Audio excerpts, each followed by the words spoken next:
Hey guys, welcome to the first Q&A that Upfront Fitness is doing. I have the pleasure today of introducing you to my mentor, Jacob Schepis. How do I say it properly? Wow. I'm your mentor and you don't even know how to How do I spell say it's pronounce the my last SCH that screws me. Schepis, just like It school. is Schepis. Okay, all right.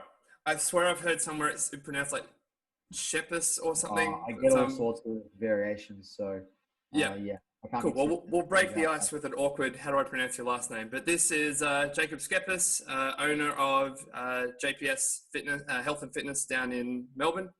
And he's been generous enough to do this Q&A for us today. So a bunch of you guys submitted some really interesting questions. So we're just going to get stuck in straight away. And in the description, I'll be sure to put timestamps in for you guys so you can find the questions you're most interested in.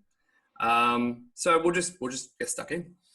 All right, so one of my first questions was, why can't you replace normal meals with supplements? Kind of what's the downside if someone just was like, I'm not having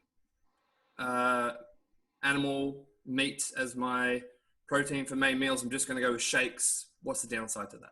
The main problem when you substitute whole foods for supplements, as is the case when you take out whole food like a steak, and you just simply consume a protein shake, and you think that if we hit our macronutrients, then that's going to be more than sufficient and a fine and viable dietary choice. And if all you're concerned about is macronutrients, then totally, you're going to get the same amount of protein, assuming that the portion size of meat is going to equate to a similar or the same amount of protein as your shake would. But if you have a shake, you're not going to get all of the other things that are included in something like steak. Obviously, steak has other macronutrients in it, not carbohydrate, but it has fat. And usually, 100-gram piece of steak has around, anywhere from 10 to 15 grams of fat, depending what type of cut you get and Yep. how much fat is on it and whether you trim it or not. And in that, you get saturated fat, polyunsaturated fat, monounsaturated fats with cholesterol, sodium, potassium, and you get a bunch of other micronutrients in a steak, such as iron. You get vitamin B6, and you'll get cobalamin and magnesium and all of these other things, which you might not otherwise get in a protein shake. So it's very important to consider not just your macronutrient targets and meeting them with any food that fits your macros, but also the potential to consume micronutrients when you eat whole foods. And we don't want to miss out on that because our micronutrition plays a really big role in not just how we look, but also our function of many of the systems within our body.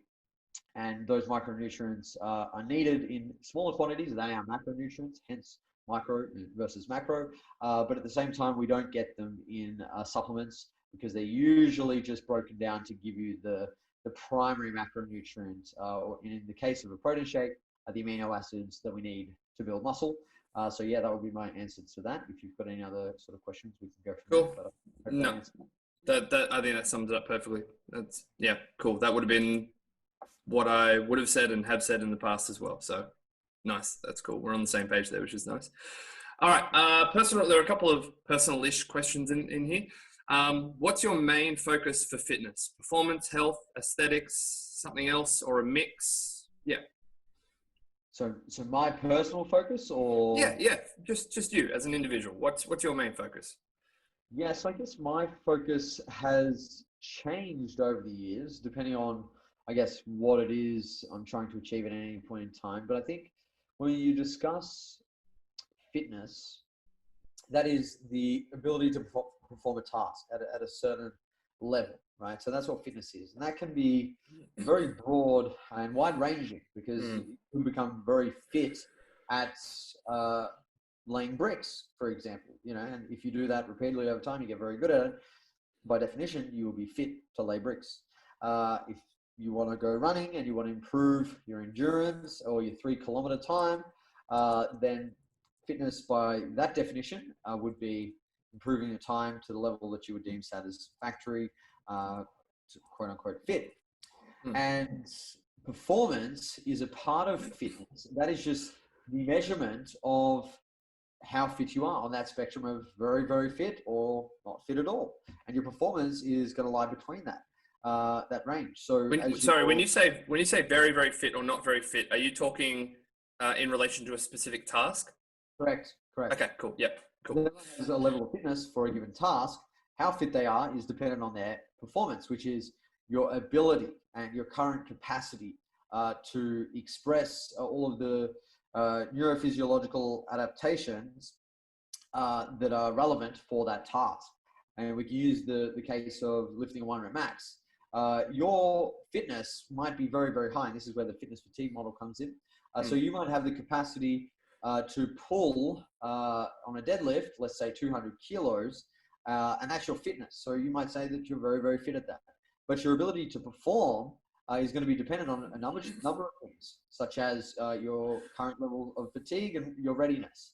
So if you're training really, really hard with a lot of volume, you haven't been sleeping much, or you might be on a hypocaloric diet, so you're eating in an energy deficit, you might be very stressed out, and you might be a bricklayer and have very high activity levels and sort of incidental exercise that is causing and accumulating fatigue, then your ability to perform at that task is going to be impacted by all of those variables I listed earlier.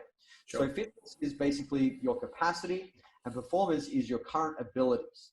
So very important terms to understand, and so too is fatigue.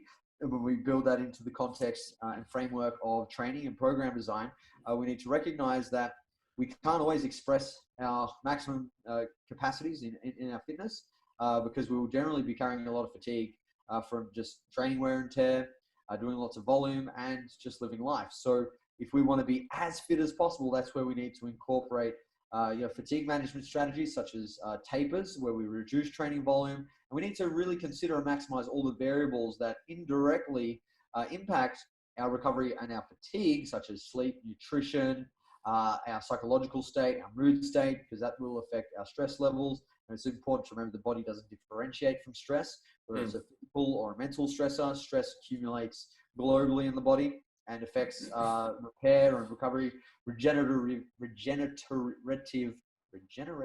processes. Whoa. Schepis. Yeah, Schepis. And yes, that is just a bit of discussion about that stuff. So for me, when I look at being fit and performing, it's going to be dependent on what I want to be fit at and when I need to perform my best at that thing. And obviously performance can be measured in a number of ways. And, for example, if you want to improve your deadlift, your performance can be measured by, rep PBs. So if you're getting stronger at, say, 3 to 5 rep range with a certain amount of training volume, then that's a sign that your performance is improving. It might not be the task-specific fitness improvement that you want to see, but it's going to have some carryover. And that's when we look to the principle of specificity.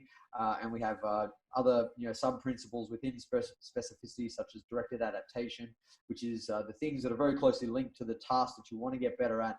And if they're improving, that's a good sign that they will have transfer onto that specific task you want to be fit at. So for me, fitness has always sort of taken on two kind of definitions. One being aesthetically fit for bodybuilding, because to be fit for bodybuilding, you need to have a certain level of musculature. And that also brings with it, in a bodybuilding sense, you need to have a certain level of body fat. And at some stages, you need to be fitter with your body fat percentage, meaning that you need to be leaner. And that's obviously when you're getting on stage. And in the off season, you don't need to be as fit in the body composition side, but you want to be building muscle. So fitness in the muscle building side. And then when I compete in powerlifting, fitness takes on a whole new meaning for me, because fitness is now my performance and ability to express my strength in the squat, bench, and deadlift. So that's how it kind of looks for me, I guess. And health is basically the foundation of your fitness and performance, because without your health, you have nothing.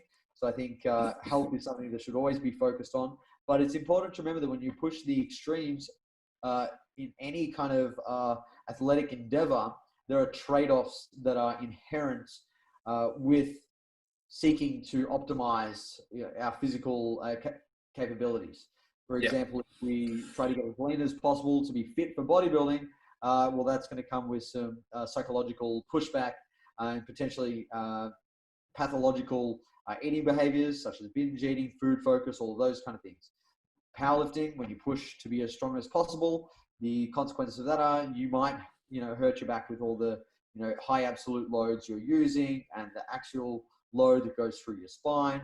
The repetitive movements that you're performing could lead to some wear and tear on the joints. So it's important to recognize that when you want to be the best at something, you have to make trade-offs, and there's an opportunity cost to pushing our physiology to its limits, and that's usually going to be our health in one way or another. But all else being equal, we do need to make sure that we manage and improve our health over time to be as functional as possible, so that when we do experience any pushback, our body is robust but also pliable and can deal with any kind of negative consequences of optimizing our fitness in one area as it can. Cool. So if I'm hearing you correctly, for you, your main focus of fitness will usually boil down into bodybuilding / powerlifting. They're kind of the two areas of focus you have. But even within those, you seem to have pillars or principles, so that while you're training for those, there is still like a benchmark of, if I can feel my psychological health deteriorating past this point, well, that's going to take priority over gains in powerlifting, for example. Like there are base level metrics or whatever for health that you have that are always kind of fundamental, no matter what you're training towards. Correct. Cool. Correct. Okay. Cool. Great. Thank you for that. Well, on that, we might as well ask a question that kind of, I think that'll segue nicely into a little bit further down my list. And that is, how do you navigate training people or yourself or whoever? How do you navigate the goal of wanting to both do well at powerlifting and bodybuilding?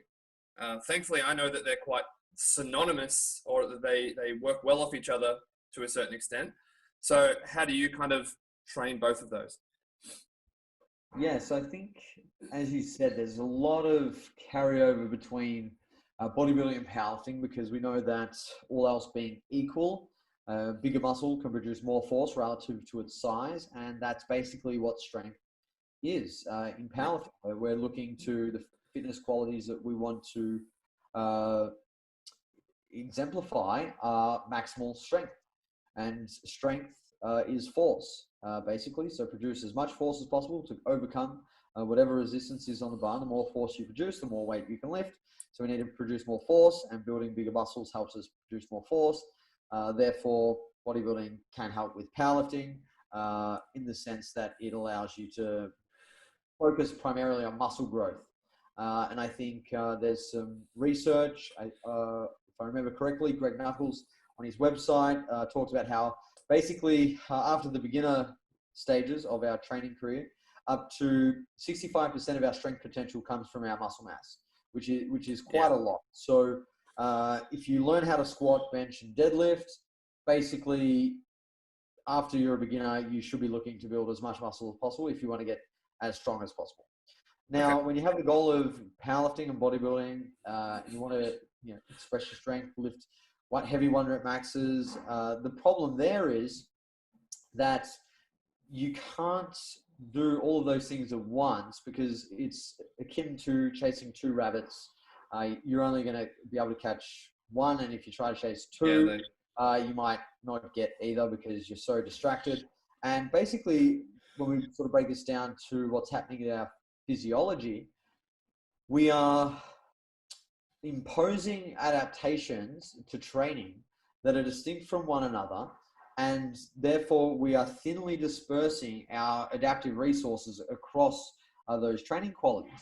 And sometimes when you push one sort of fitness quality so far, or you really focus on it, it impacts and has consequences on our ability to push and train for another one. And using the powerlifting bodybuilding example, if you're hitting heavy singles, above sort of 90% of 1 rep max, it's going to be very hard to accumulate the training volume you need to build muscle. Because not only is that going to be globally fatiguing if you do heavy squats and heavy bench presses and things like that. But it takes a long time. I use myself as an example when I train for powerlifting.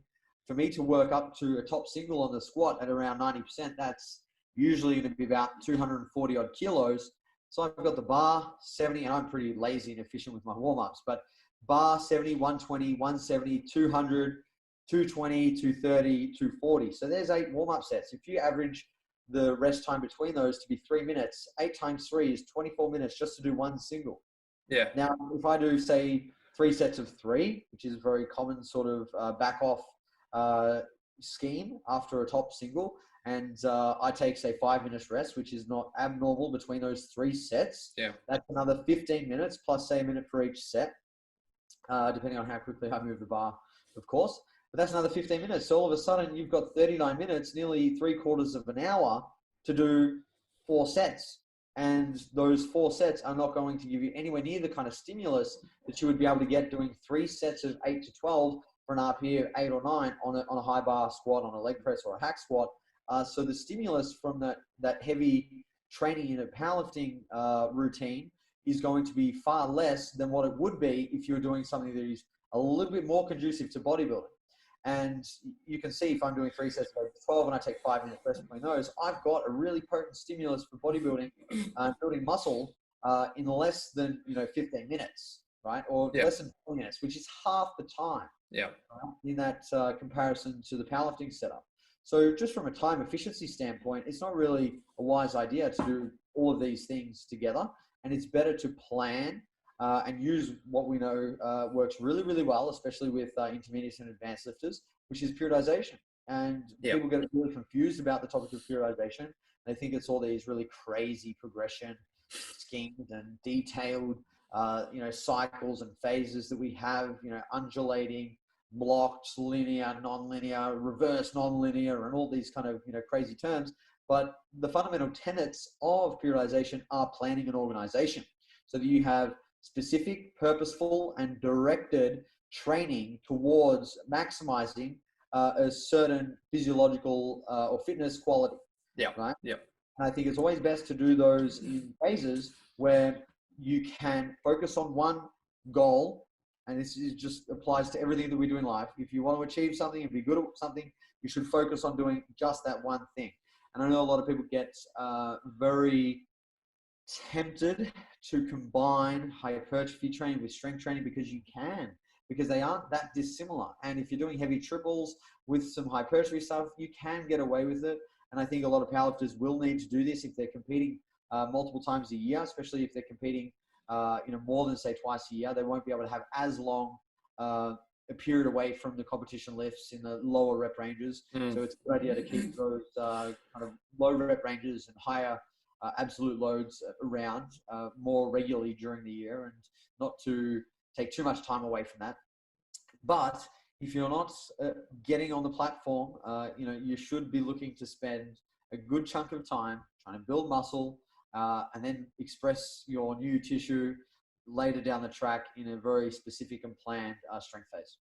Cool. Yeah. And we've talked about this kind of thing before. And as you've said, and as the literature tells us, the further away you are from meet day or the day where you're expected to perform, the more you can kind of get away with combining those elements and having a little bit of fun with it. So in my own training, I've got a meet coming up in November. I don't, off the top of my head, I had like an 8-month or 7-month window or something. I've planned out like 3 months or so of just hypertrophy, nothing less than 6 reps. Most of it's like 8 to 12 plus. But then I'm going to do about 2 months of introducing the main lifts again with a couple of heavy doubles or triples with a couple of sets of 6 or so after it. And most of my hypertrophy work will be isolation and arms and vanity work. And then a good 3-month strength development and about a 2-month kind of starting to get really into the heavy doubles, heavy doubles and triples, and then working up to singles. Because for me, psychologically, I really enjoy, after about 2 or 3 months, I get burnt out of doing the same thing. So I really like introducing, I'm going to do some heavy triples now, like a 3 at 8, and then I'm going to do 3 sets of 10 for the squat or something, but I want to see what I can do for a 3-8 for fun. Would you say that's a perfectly fine way to transition? 100%. I think as long as you've got a gradual and stepwise decrease in rep ranges and volume slowly coming down in terms of number of hard sets per week, per muscle group and per lift, because we start to look at the distribution of our volume a little bit differently when we go from, say, a hypertrophy focused training cycle to a powerlifting focused cycle. We're not just looking at, how many sets you're doing for the quads. We're also looking at, well, how many sets of squats you're doing a week. So that kind of shifts. But as I said, as long as there's a gradual, logical decrease in volume, rep ranges, and slightly linear increase in load, I think that's all who's wanting to transition from a hypertrophy, potentially increasing the frequency of the competition lifts if your recovery and volume allocation allows for that, meaning that you might go from the hypertrophy phase where you're doing, say, a high bar squat on day 1 and then like a leg press on day 2. And then as you go into your first, say, strength cycle, you might have a low bar squat and a high bar squat. Then you might, and let's say that you go from 16 sets a week for the quads to then, let's say, 14 sets a week across the high bar squat and the leg press. In that next phase, you might go down to 12 sets a week, and you might go low bar squat, high bar squat, low bar squat, and you might just spread that volume across those 3 sessions. So that you might be doing 5 sets, 4 sets, and then 3 sets on those sessions. And then in the final phase, you might have low bar, low bar, low bar. You might be doing 10 sets or 8 sets a week. And you'd have like a hard day, a light day, and then like your volume day, for example. Yeah. Cool. Awesome. Still on the same page, which is nice. That's a really helpful answer. Okay. All right. We may not get through all of these, but that's fine. So let's pick out the most interesting ones. I think this is a really, really good one. This is a great one. How do you, and I suppose you can answer for yourself and maybe some general tips for clients, but mainly for yourself, I guess. How do you navigate mental barriers to training? So that could be a lack of motivation, a dip in enjoyment, a sense of burnout. Nothing really majorly external stopping you from training, but just in yourself, you're like, I'm done. I can't be bothered. Yeah. So as with every task that we do in life, or that we choose to do in order to achieve a goal that we set for ourselves, I think it becomes a lot easier to continue to do the things that our goals require if the goals we set are closely in line with our values, our beliefs marry up with what we need to do, with what our goals require, and also our expectations around what we have to do, the progress we're going to make, and what we have to give up in order to achieve these goals. And we accept all of that, as well as we have a locus of control that is internally based. So we are very much regulating our behavior based on intrinsic desires and motivation rather than external factors. So if we're performing a task and we are interrupted in our performance of that task because it's raining, for example, say some external variable that impacts my ability to go for a run, let's say. I think that is very problematic. But when you have an internal locus of control and you have some external variables that wreak havoc with your task as it relates to your goal, you're much more capable of finding a solution as opposed to looking for something to blame.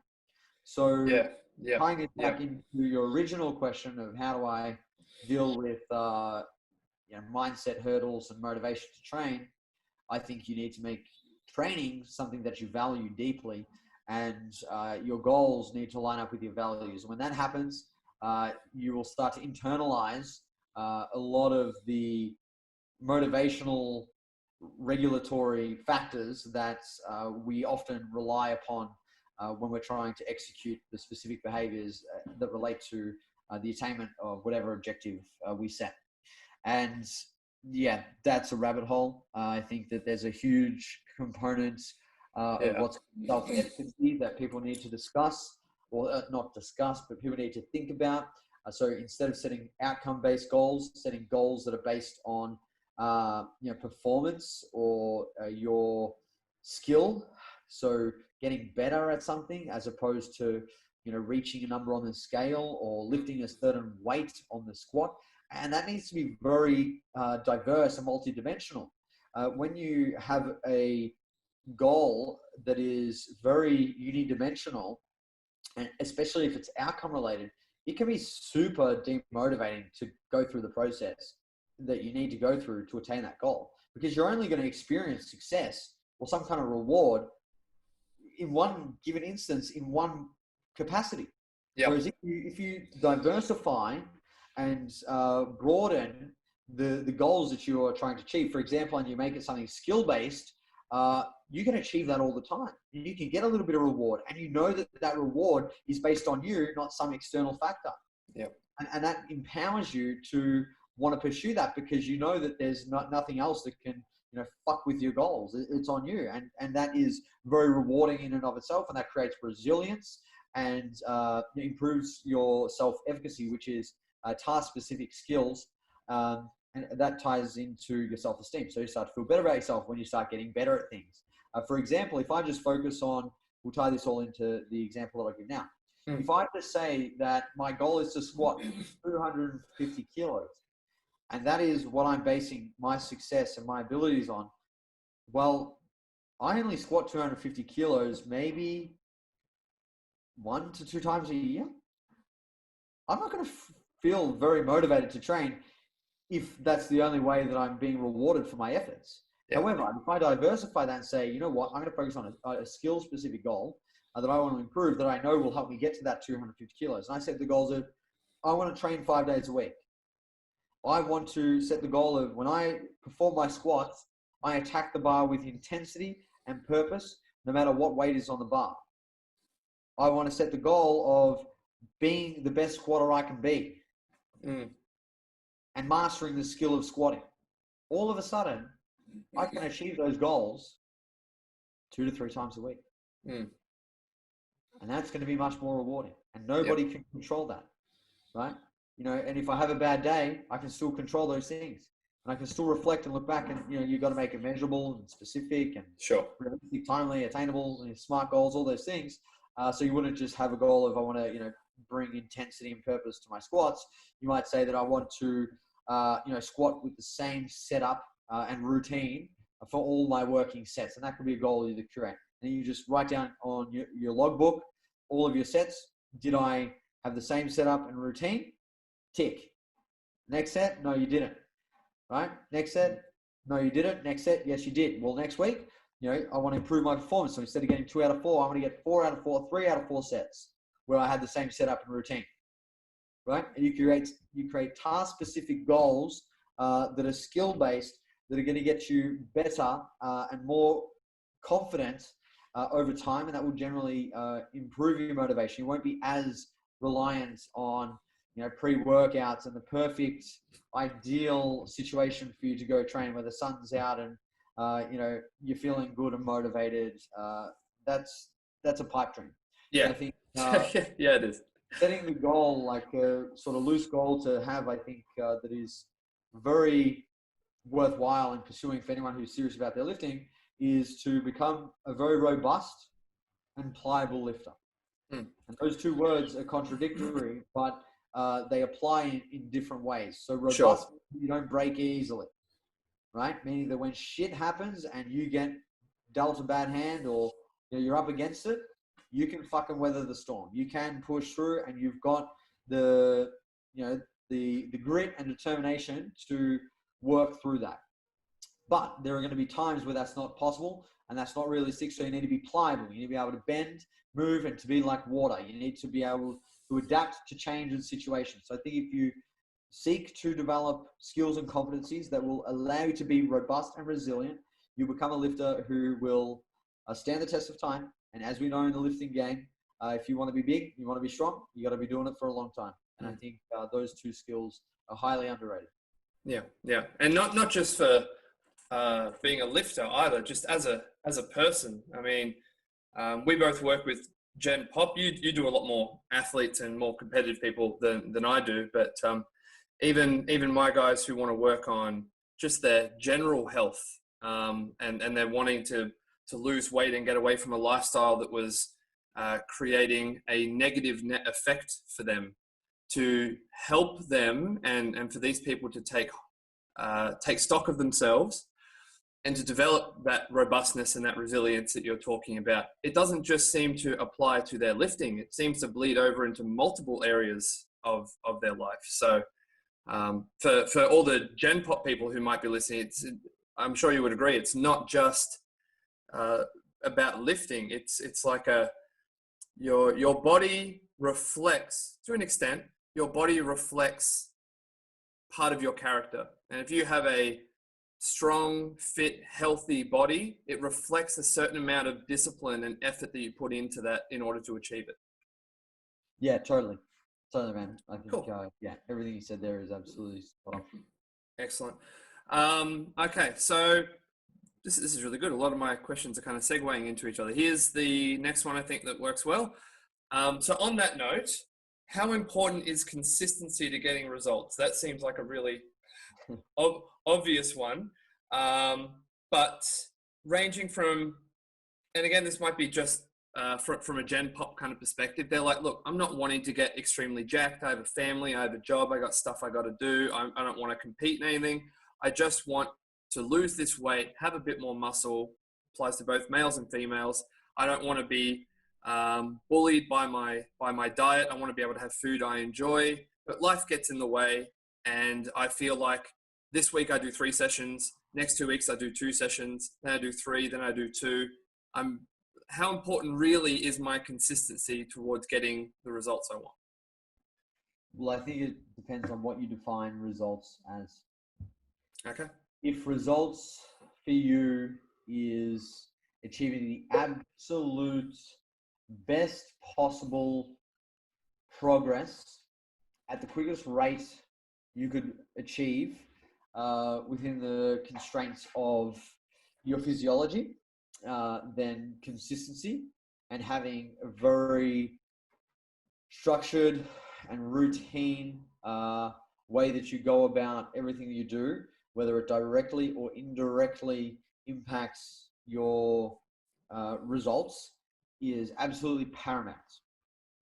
And we can use an example. If you want to maximize your strength, then you need to do everything you can to be ticking the boxes with your training. You can't miss sessions. It is a very good idea to keep your training on the same days, at the same times, in the same environment, using the same equipment, logging everything the same, reporting everything the same, eating the same, sleeping the same, all of these sorts of things, because it gives you a very predictable neurobiological backdrop, which allows you to assess and adjust your training program in a way that allows you to optimize your progress, right?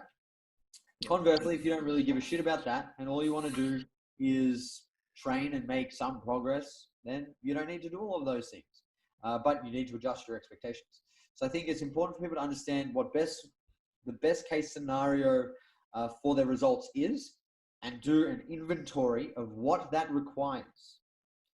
Then look at what they're currently doing now, and to see whether or not they're willing and able to make their current behaviors match up and align with what the best possible rate of progress requires. And if not, they need to adjust their expectations for something less than that.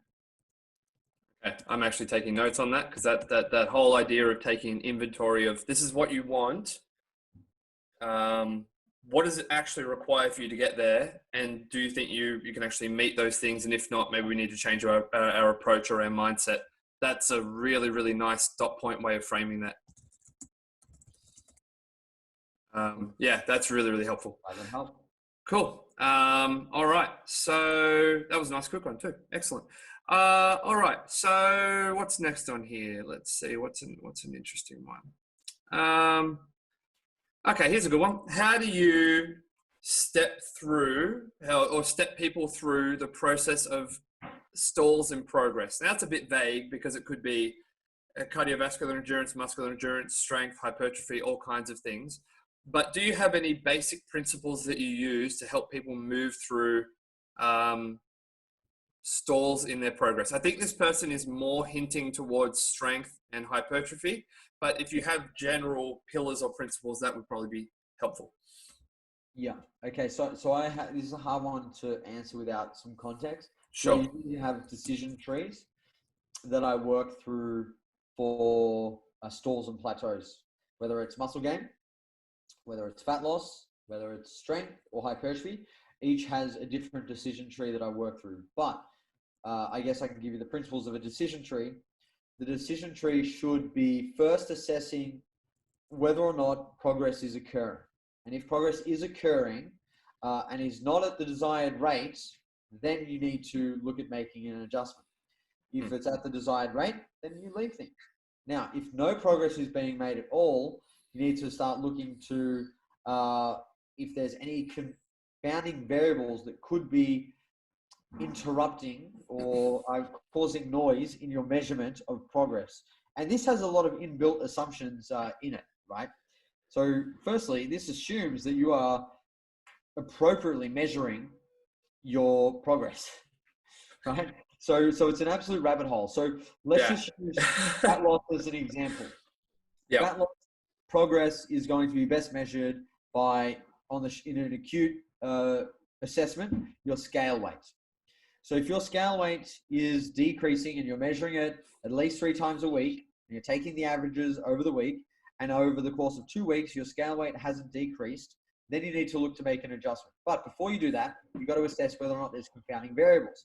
Confounding variables in terms of scale weight could be meal timing, it could be sodium, fiber intake, fluid intake, your menstrual cycle if you're a female, it could be your activity levels, your sleep, your stress, all these sorts of things.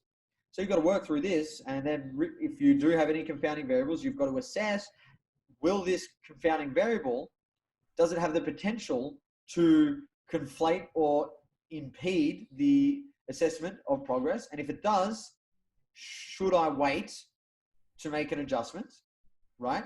If you think that it's impacted your measurements to a degree that would warrant an adjustment being made, or do I wait it out? And if you then make a decision, you've got to look to the variables that are going to stimulate further progress. So from a dieting perspective, you're trying to lose fat, you want to either decrease calorie intake or increase energy expenditure to create a calorie deficit. Now, if you are on very low, you've got to look at the calorie intake, you've got to look at adherence, you've got to look at current activity levels, all these kind of things. And if somebody's on very low calories, they're not adhering very well, or they're struggling with hunger and whatever, then you might not be able to reduce calories further. In that case, you might have to increase activity levels. And the converse might be true as well. If somebody has low activity levels, high activity levels where they can't get any more bloody steps in because they're just on such a high step count that it's not possible, but they're on a lot of food, it makes a lot of sense to reduce their calorie intake. Sure. And the same kind of logic applies to strength and hypertrophy, but obviously the variables that are influencing progress operate by completely different mechanisms. Yes. So that means that we're looking at a whole different set of variables and working with a whole different sort of physiological response to training, and we're measuring things differently over different time courses and all those sorts of things. But fundamentally, I think you need to to understand how to progress through a plateau. It's generally very case specific. I can't really give an answer to working through a plateau without a lot of context, the individual circumstances that we're dealing with. But fundamentally, having a decision tree or knowing how to assess your progress and whether you're assessing it appropriately and your rate of progress is in line with what you would expect at your level of advancement if we're looking at training, or your body fat composition if we're looking at a dieting adjustment. is really important. And so too understanding the physiological systems that you're dealing with, as well as the variables that influence adaptations or changes to those physiological systems. And that requires a lot of work, and that's why you got to have a good coach, really. Yeah. If we talk about one of them specifically, I could probably answer it. But if we're looking broadly without any kind of specific system that we're trying or adaptation we're trying to achieve, it's a bit difficult. Sure. And I think on that, it would be, to people listening, what you're saying is illuminating in that they might not be aware of the sheer volume of variables that we have to try and consider for each individual person, which is why it's so important that people do their check-ins, log the information like their training sets and reps and RIR or RPE or whatever, and give us the information that we need in order to make informed choices as to how we're going to try and work around these different barriers and stuff that come up. Correct. Yeah. So already, could definitely resolve a lot of this stuff with the correct information. Let's go through two more. They're not too long. Two more quick ones I think should be okay. So one of my guys has asked, what are some general considerations for training middle-aged men? So kind of looking at 40 plus, what are the specific kind of things you would be mindful of there? Yeah, so I think with middle-aged men, holy shit, that's scary because I'm creeping up to 30 now and I'm going to be classified as a middle-aged man soon, is primarily going to come down to what biological changes we start to see as we age. And that's generally going to be a decrease in physical activity. Yep. And that has a number of consequences to our overall metabolism, our bone health. We see a lot of changes to endocrine system because our reproductive fitness is slowly decreasing because the window of opportunity to pass on our genetic material starts to get shorter and shorter as we age. And that makes sense from an evolutionary perspective. Yep. And there's not much we can do about that unless you want to supplement with TRT, which is testosterone replacement therapy, which has become widely sought after by a lot of men because it does keep your vigor alive for a little bit longer, which is obviously beneficial for not only your performance in the bedroom, but your performance in the gym.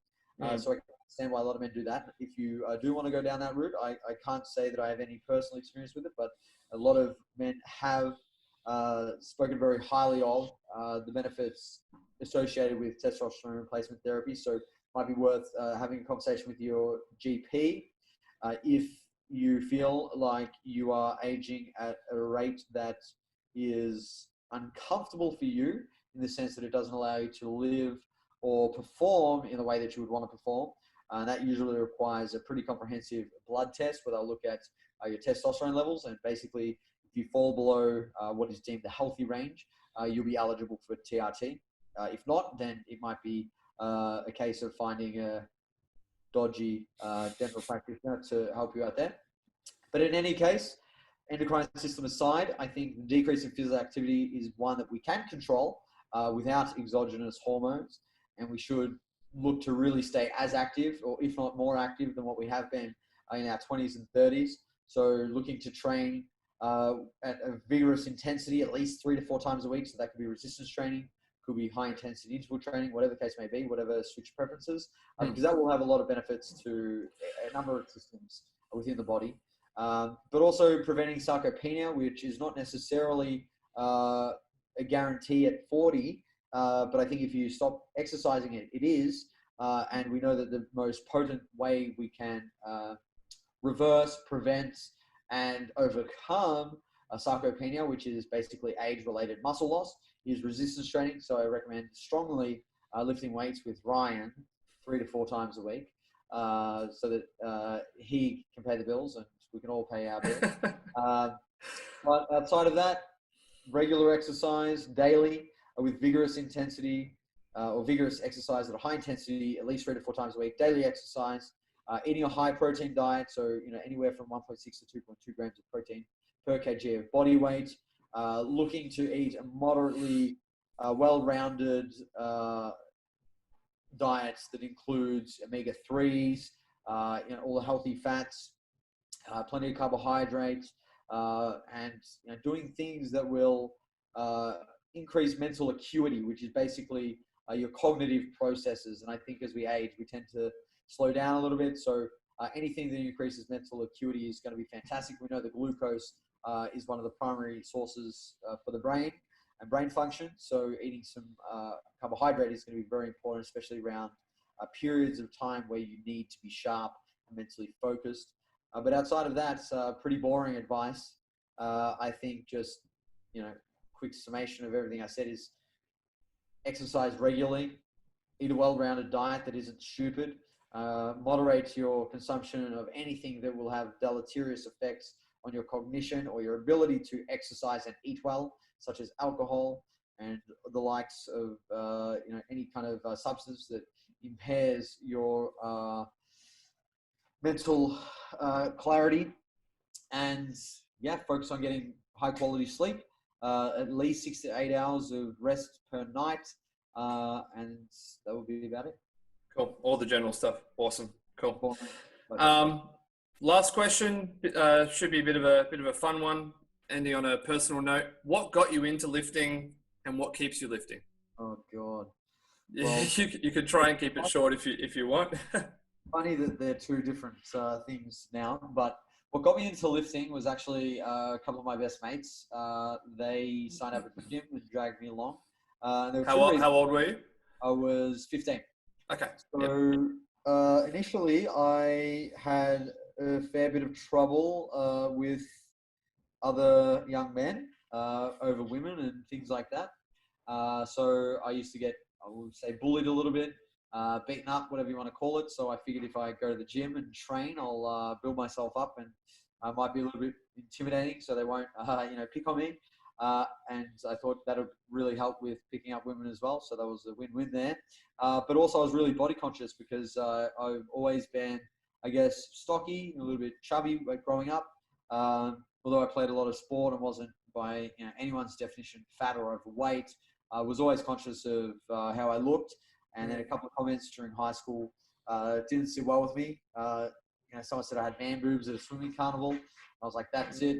I'm going to train, and I actually started training every day was chest day, just to fix that. But funny thing was, it didn't. That was just genetically how I was put together, and that's fine. And now why I lift? Well, it's not to fight off men who want to beat me up for doing things with their partners or anything like that. Nor is it because I'm insecure about my body. Fortunately, I've overcome a lot of that stuff. I lift now because I've become fascinated with the process of changing the human body, and what has kept me in the gym for so long is my interest in learning about all the different areas that are related to training and understanding this phenomena as best I can. So I train now because I'm a student, basically. I feel like I'm a student of the iron. And I go to the gym with my pen and pad, and I'm there to learn and try to understand everything that I'm doing, so that I can help not only myself but the hundreds of people and potentially thousands of people that are looking to me and JPS for guidance. Awesome. Wow. Thanks for sharing that.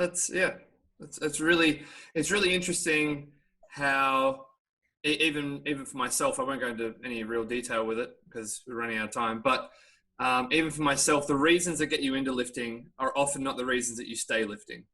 Correct. And I'm sure you've seen it, as I have with clients, that a lot of their first reasons for coming in aren't often the reasons why they keep doing it. Because a lot of people's basic goals, especially weight loss, when done properly, can be achieved relatively quickly.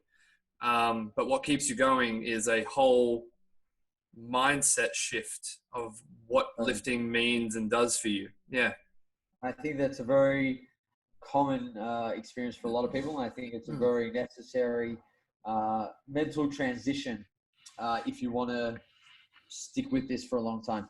And it kind of ties into what I said earlier about the setting skill-related goals. So one of the skills that I'm trying to improve is, the skill of understanding, acquiring knowledge, and furthering my expertise. And that is not a scale weight reading. That is not a load on the bar. That is a process and a journey. So all of my goals are now very much tied into becoming better at those things, which is really cool and keeps me motivated. How interesting. Cool. Yeah, thanks for sharing that. That's really helpful. Okay. Awesome. Well, that's pretty much our time up there. So thank you so much, Jacob, for taking the time to answer these questions. I'm sure my guys and girls are going to love it. That's been really, really helpful. So appreciate it. My pleasure, man. Thank you for having me. And I hope everyone learned something. And yeah, one day I'll see you all training somewhere. Awesome. Thanks so much for that. I'll see you next time, guys. Take it easy.